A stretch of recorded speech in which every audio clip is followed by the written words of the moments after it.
question of practice is subjective. To what extent you practice, she must be a believing. In other words, if a person comes from a Jewish background or Christian background, if a woman comes from that background, but she's an atheist, it doesn't matter. Because here what is meant, people of the book, meaning those who believe. Whatever with difference we have with them, but at least she should be a believer in her faith. Because both Judaism and Christianity are predicated in essence on believing in the one God. Believing in the one God. Any question from the floor? We'll take the next one. Can you talk about the invitation of Islam made by our Prophet, peace be upon him, to the kings of his time? Were the kings forced to accept Islam? Nobody was forced to accept Islam, number one, because the Quran prohibited. Number two, the Quran indicates that the Prophet Muhammad, peace be upon him, is the role model of implementing the Quran. Number three, that his contemporaries admitted that his wife Aisha, when she was asked about the character of the Prophet, she said his character was the Quran. Fourthly, logically speaking, the Prophet would not have that much love of Muslims and trust of his contemporary, who knew him very closely, if he was reciting the Quran and acting against the teaching of the Quran that prohibits forcing people into faith. The Prophet simply sent letters to the leaders of the nations at that time, inviting them to Islam. Some of them did not accept Islam, but did not show any hostility. Some of them were so rude and made threats that must be taken seriously, like the emperor of the Byzantine Empire, who wrote a letter. First of all, he tore the letter of the Prophet, and then wrote to his local governor by the name of Bazan in Yemen, says there is an Arab there who rose claiming to be a prophet, and he wrote me a letter. Does he dare write to me, and he's my slave servant? Go and ask him to recant, or else bring me his head. That's not an empty threat, and you know how powerful and ruthless these empires were. There are those who killed the messenger of the Prophet. In international law today, when a country kills the ambassador of another country, is it just one person killed? That's an act of war, isn't it? He represents the country, and you kill him. That's actually an expression of hostility. It is those empires and their tyranny and their behavior that actually led to the fight against them. But it is not to force anyone on Islam or not Islam. Actually, Islam spread only by peaceful means. And the armies did not go and use the arms, at least to my knowledge, to say you accept Islam or I chop off your head. The army fought the aggressive armies until there was peace, and Muslims had some kind of role to play, even though they left lots of autonomy to people, as John Esposito admits. Autonomy was left to people, but at least Muslims protected their backs, since there was no United Nations. If United Nations is good for many, and the Security Council and all this, and international treaties, they had to protect themselves, in a word of the 7th century. But Islam began to spread.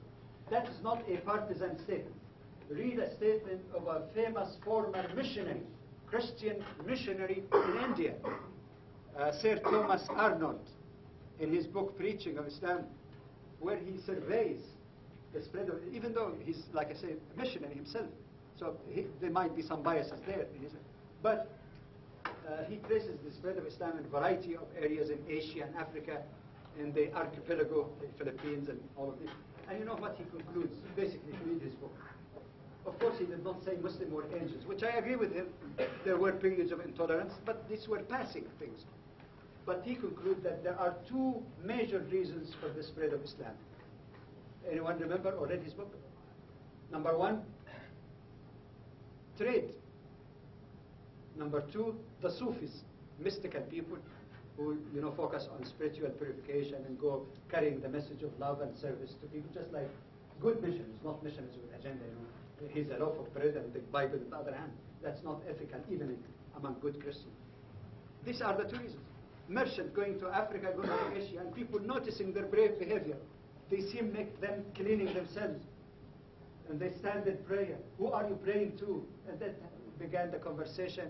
And they saw in their honesty, in their commercial dealing, a good role model.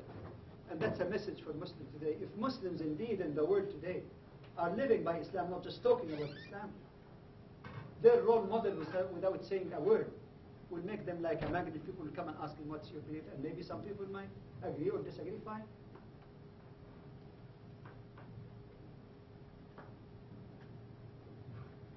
But like I say, I'm not defending each and every Muslim. I'm saying religiously it doesn't have a base. The normative period of the Prophet, there is nothing like that. The Sahaba, the four rightly guided caliph, the first 30 years were following again what the Prophet started. If some people behind that in later ages wanted to build empires, or like in Spain, everybody wants to have his fiefdom, that was the actually reason for their fall. But that's not Islamic. More interest on the war system in Islam.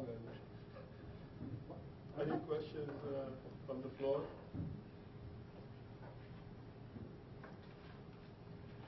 Looks like I'm asking all the questions here. What exactly is the origin of the word infidel? Like I said, it's in English. It means someone who doesn't have a religion, doesn't believe in God, but it was used also in medieval times to refer to Muslims with this propaganda that Muslims are worshippers of idols and they are doing this and that, and we have to save the land of Jesus from those infidels.